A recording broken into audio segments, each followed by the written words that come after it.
GFR is also outside the normal Oh, range. what's that mean? Well, it just means that some aspects with your kidney functions, right? And I would follow up with your internal medicine physician and say, okay, what's going on with my kidneys? What's going on with my liver? From that standpoint, so that way he can, that's his specialty, right? But your values are outside the normal range. And I think the main thing is the reason why we wanted to have this done is to look at specifically, okay, let's look at your inflammation and see if that could be a reason that could be impeding your ability to lose weight. And the answer is yes, it can.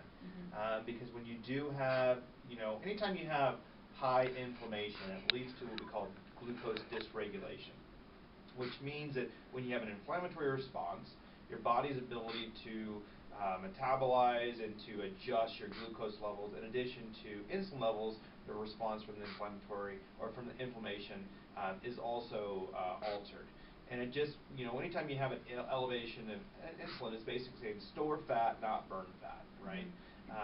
We do know that's the case given where your glucose levels are routinely in the mid-90s, right? Anything above 100 is concern, but really you want to be in the 80s. But we do know when your glucose levels are in the 90s, it says your risk for diabetes is twice that of someone who's in the 80s, right? So we do know, again, with the inflammation and your glucose levels obviously being a little bit higher than normal, this could be a reason why it makes it a little bit more challenging to lose weight. Again, not impossible, just makes it more challenging. We are going to try something. I'm going to try to add something in. I just want to double check. Okay, and you got my message about how that one day I wasn't doing too well? Yeah. I was, my leg, I woke up, normally when I wake up, my leg is not swollen. Right. And this morning, that particular morning, it was really swollen. My ear was bothering me. Okay. And, which causes a vertigo, which causes upset stomach. Sure. And my stools were green. Okay. And usually when that happens is, like I've been eating sugar or a whole mess of coffee, which I know I haven't really, that's like not happening unless it's in the stuff that you gave me or. Yeah, and the things we gave you is actually low sugar, so it's not going to have that effect. I don't know if you maybe caught a virus or something along those lines. Well, yeah, and then when I took that blood test that you wanted, right. It was the day after I was so sick. Okay. So. Okay. Yeah, it wouldn't be anything attributed to what we're doing. It could be some type of bacterial or it could be a virus that you may have caught. I'm not sure. But the food that we provide wouldn't do that to you. Okay. I did get your emails and I got your weight, so it does look like it's going down. So that's a good sign. So that's why I said if we stick to what we're doing.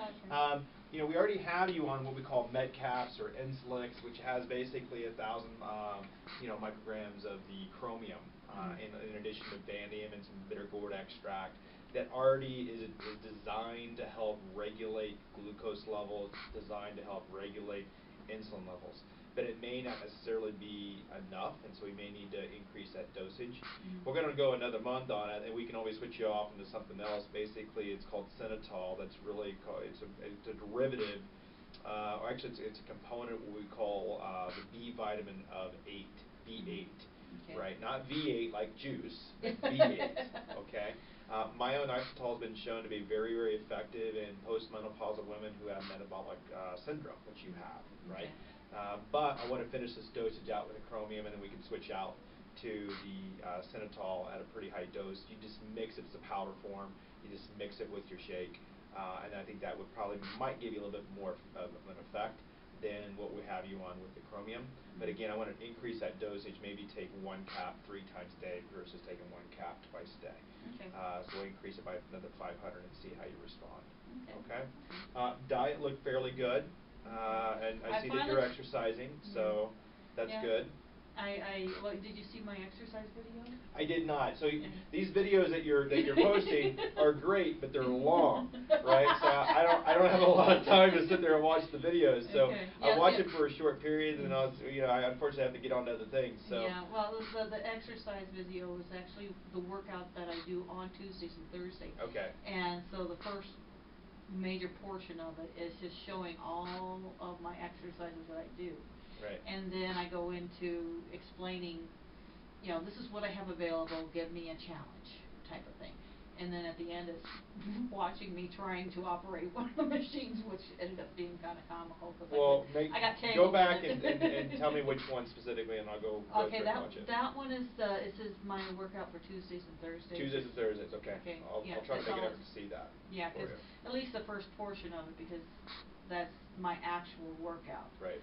And I actually finally got a viewer who sent me a video for another exercise. Okay. You know, it's pretty simple. It's just raising your arms Right. various directions, you know, that kind of Right. thing. Rolling the shoulders, you know. And Any soreness? Soreness? I'm always sore. All right. I'm always hurting. Just so you know, I found out at our Biggest Loser class yesterday? Yeah, yesterday. It's exrx.net. It's all workout programs. Okay. Yeah, and it's got you name it in there, even Sure. for beginners and stuff like that. So Right. it might be a good one to suggest to your customers or What is the name of it?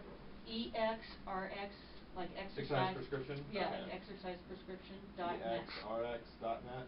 .net, and it's like Yeah, I'll take it's a not look a at it. fancy thing, but it is overwhelming. Come to find out, coaches and trainers actually use this to put together programs, Okay. workout programs. Yeah, I'll take a look at that. And that might be useful for your Yeah, some of the your end patients of are in. things. Yeah, absolutely.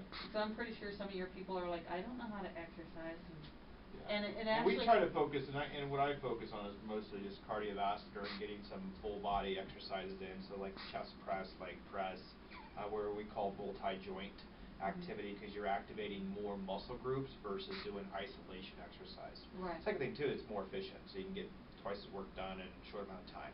Yeah. Right, and focus on cardiovascular. Yeah. Because that's where you're gonna burn a lot more calories is with cardiovascular exercise versus resistance training. Where you burn exercise or burn calories with resistance training, you burn a little bit with doing the exercise, right? So I always tell patients, if you think of it from a perspective, if you're doing 12 to 15 repetitions, right, from a chest press, right, it may take you about 20 to 30 seconds to do that exercise, but then you rest for about a minute to a minute and a half, right? So you're exercising only 1/3 of the cycle, right? So if you're doing a total of 10 exercises in 3 sets, right? So that's only going to be a total workload, work time, right? If it's 20 seconds per set, and you do 3 sets, you're doing 1 minute for 1 exercise, right? And if you're doing 10 of those, then that's 10 minutes, right? Well, if you look at it from a perspective of doing 20 minutes of walking, you're going to burn significantly more calories than compared to doing resistance training. Now, the benefit of obviously of resistance training is adding lean muscle tissue, right? And also bone density. Okay, so there's great benefits to doing resistance training.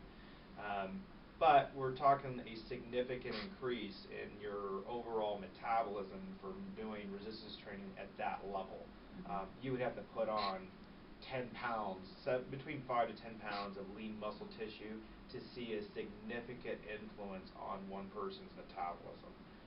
In most patients, unless you are extremely sedentary, and granted you're just starting out, you may be able to adapt to that level fairly easy, versus someone who's already been doing resistance training.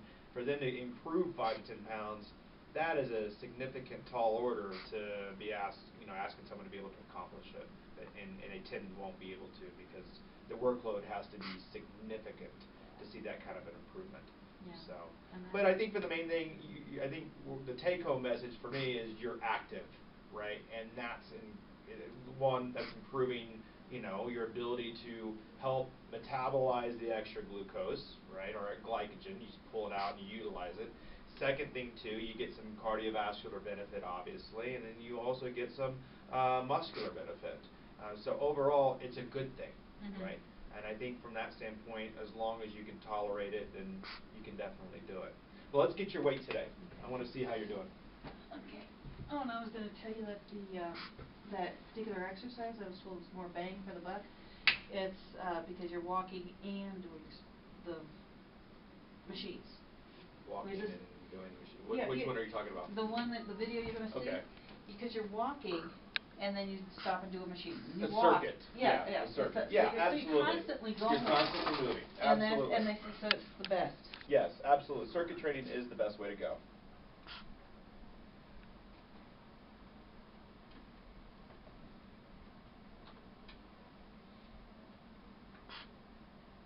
.4. 303.4. So you've lost a little over 3 pounds. Ooh. Great job. Oh, you probably want my blood pressure too. Yes. It's okay, I So promise. you've almost lost 3.5 pounds. Yeah, you can turn off.